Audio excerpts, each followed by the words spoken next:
Well, so far the hyperscalers have collectively issued about a 200 billion debt. I think it is reaching a point of saturation.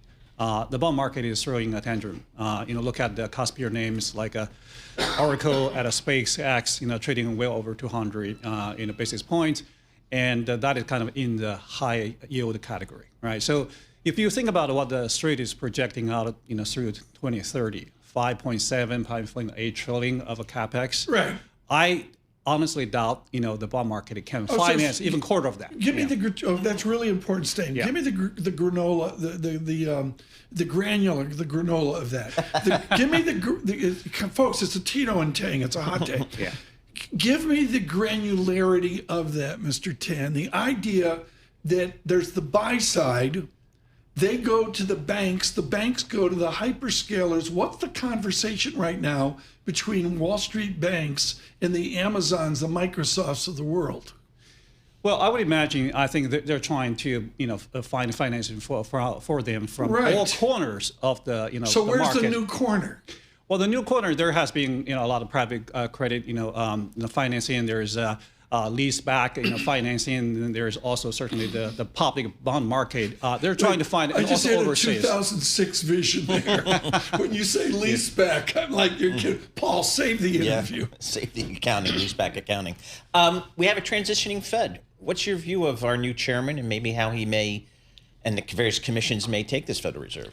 Well, you see the bond market yields is shooting up nicely over past a couple of weeks. All right, so I think that is when. In the phenomenon when Wall Street goes silent, the bond market goes screaming. All right. So I think there are two challenges facing bond investors right now. One is certainly not knowing what the new Fed's reaction function will be, but also the data itself is become very, very troubling with oil, back up and the war back in, and also maybe tariffs going to be back in play.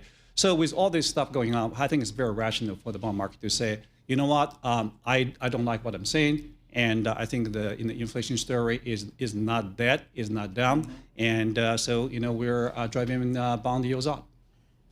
It looks like the bond market's kind of doing the work for the Fed. I mean, they're just taking yields up. It seems like the bond market's saying to the Fed, we're not waiting for you. I mean, we're pricing in what we think is a different market, maybe a higher risk out there. I agree. I think even more so, when there's no guidance there, and basically, the bond market has to figure out itself. And when they try to figure it out, they're going to be probably more volatile. And there may be overshoot on the upside, but also probably overshoot on the downside. So do I just go out there and buy a 2-year government bond at 4.35%? I mean, that's a great coupon.